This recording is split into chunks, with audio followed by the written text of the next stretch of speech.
First, start by securing your thread to the hook.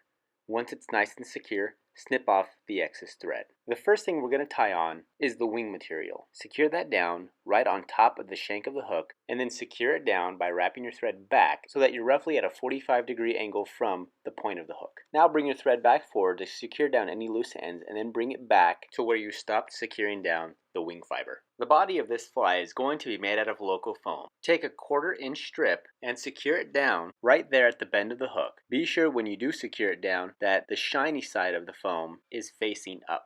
Now once your initial security wrap has taken place and the foam itself is secured on top of the shank of the hook, take your thread and flatten out the rest of the excess foam that was sticking out in front of the initial security wrap. When all that foam is nice and secure, it's time to add the underbody. The underbody is made out of UV Peacock Eyed ice dub. Take a small amount of that and dub it onto your thread, and then wrap it around the shank of the hook, bringing it forward only to about 2/3 the length of the shank.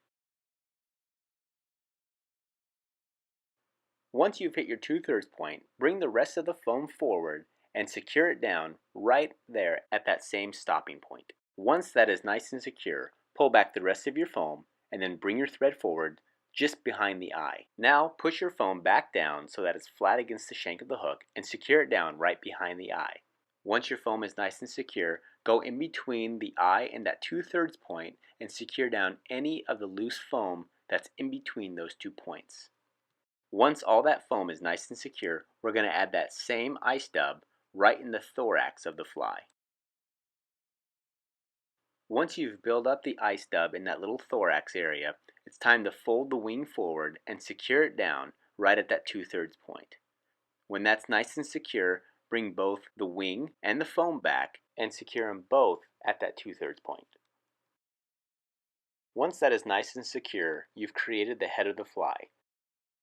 Now it's time to trim up the wing. Pull back the Krystal Flash so you can get a good idea of how far back you want to snip off your wing. I always snip it off so that there is a small amount of material sticking off the back of the fly. And next we're going to trim up the foam. Take your scissors and snip a small V in the foam close to the head. If you've accomplished it just as displayed, you should be left with 2 small wing casings on the back. The last things we need to add are the legs. We're going to take a strand of barred Sexi-Floss and snip it in half. When that's complete, you'll notice that the floss has a slight bend to it. Take that bend and press it to the fly to secure it down. Once one side is complete, do the same thing to the other side. When both legs are secured onto the fly, you can simply readjust them on either side to make sure that they're both even before you finish the fly. With your legs all in place, it's time to whip finish. Once your thread is nice and secure, snip off the excess, and you have yourself a Pico Spider.